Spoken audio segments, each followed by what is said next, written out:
Ryan, let's talk a little underdog here for a few minutes. We do this segment every week, kind of talking about who our favorite plays are on Underdog. Higher or lower, figuring out some sack stuff, maybe some touchdown props here and there. But why don't you? We'll go back and forth a little bit. Why don't you give me your first play that you like this week on the Underdog slate? Sure, we're going to start with a few of my Packers. Coming into last week, I didn't know if you're going to mention the Packers this week. Oof, it's tough. Talk of going undefeated and then laying an egg like that in Cleveland. Yeah. But yeah, it's a get right spot against this Cowboys defense. You mentioned it a little bit. It's one of the worst defenses we've seen in a while. I mean, they might get a cornerback back, but I don't know if that matters too much. I don't even know if Trevon Diggs is good anymore.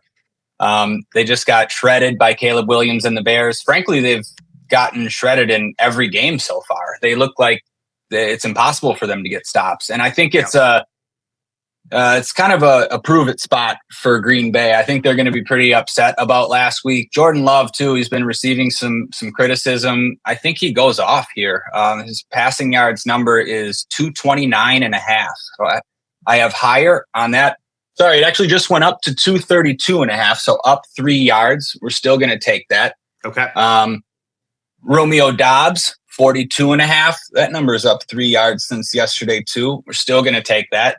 Doubs has been playing like 85% of the snaps as the de facto number one wide receiver in the absence of Reed and then Golden as well. I think higher than 2.5 catches. I really like. I like that. Love has been unlucky not to connect on a big one with him. They've been really close. He was more involved than he has been last week, played a season high of snaps. I think that keeps going up. I think they want him to be the number one receiver at some point. So yeah, I'm going to pair Jordan Love higher with one of those pass catchers. And if you want, you can run it back with Jake Ferguson, who had 13 catches last week after CeeDee Lamb went out. I think Dak is going to use him as his security blanket again. In a matchup against former teammate Micah Parsons. Get the ball out quickly. He really likes Ferguson. That number also went up. I thought over 5.5 catches is what I had written down. I see it at 6.5 now, but you're getting plus money on it. You can maybe take that too. What about you, Scott? Give us a couple. I think this is a week where I'm leaning into like the studs are still studs, and the first one I'm going to go with is in Atlanta. I think we talked about last week how they lost 30-0, embarrassed, all that kind of stuff. I'm going to go with a pick here that someone who hasn't gone higher than this number all season long. I'm going to go Drake London higher than 65.5 receiving yards. I just think I love stud first round receivers when they're pissed off and everybody's talking about how bad they've been. I think squeaky wheels with receivers matters. He only had 55 yards last week. Obviously, it's been a rough week. A rough start. He hasn't been a top 20 receiver yet, but still plenty of targets. I know the target numbers haven't been huge last couple of weeks. But still had 8 last week. He had 15 week 1. I think Atlanta's got to reset after last week. I think they're going to reset. They're going to go to their studs. They're going to get the ball in Bijan's hands, get the ball in Drake London's hands, and I think Penix is going to focus on that. I mean, London's too good a receiver to do this week after week. I think this is the week that changed. I think he's going to have 100 yards this week. I love him in DFS. We'll talk about that in a little bit here too. But Drake London higher than 65.5 yards. I think he gets there. Maybe middle of the third quarter. He's already over that. Love that call. How about another one on your end there? Yeah, a few from the same game. First ever game in Dublin, Ireland. The Vikings. I love you're expanding the slate here. That's beautiful. Get all the games involved for Underdog. It's beautiful. Going to take higher on TJ Hockenson, 3.5 receptions. Key here is Carson Wentz under center now. Yep. Couldn't really trust JJ McCarthy. Wentz loves throwing to his tight ends. Likes getting the ball out quick. Hockenson caught 5 of 6 targets last week, and it would have been more, but they just shut it down. I mean, they were barely on the field in the second half. The defense had a few scores. That game was crazy, by the way. It was nuts. Yep. So really like Hawk over 3.5 catches. And then on the opposite side of that, it's going to be Jordan Addison's first game of the season.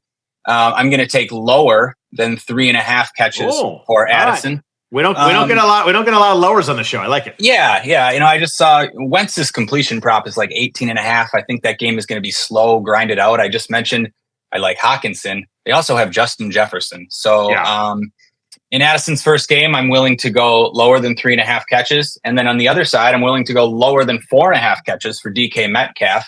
He hasn't hit that number yet this season. Rodgers prefers both tight ends. He prefers throwing to running backs, at least for the short, possession stuff. DK Metcalf's never been that guy. And I just, like I said, I think this game is slow, grinded out defense. Lower on Addison and Metcalf, higher on Hockenson. I'm going back to receivers here with my next selection. I'm going to go with a number I just think is way too low. I'm going to go with the higher on Michael Pittman, higher than 51.5 receiving yards. We mentioned before, this game is a game that the highest total on the board, 50.5. The Rams are going to score points. I think that's take care. Pittman's going to have to be involved, and he's been way over that number in 2 of 3 weeks. He had 80 yards in week 1. He had 73 in week 3. We just saw the Rams, give up a lot of production to Eagles receivers. So I really like this. He feels awfully cheap in DFS as well. The key for me is that he gets a lot of targets versus zone coverage, and the Rams play a ton of zones. So I think that he's going to be peppered with targets. I think we're looking at 8 to 10 targets. You give me that, he's going to go over higher than 51.5 receiving yards for sure.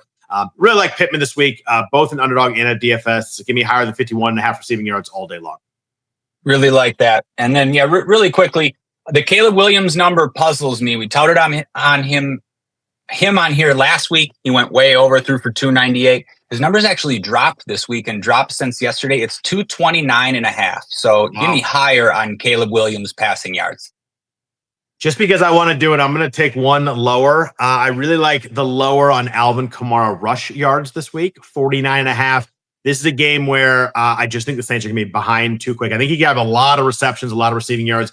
I don't think they're going to be handing the ball off to Kamara a ton. I think lower than 49.5 rush yards. Just want to stick a lower in there every once in a while, Ryan. I usually take a lot of higher, but I'm going to take a lower there.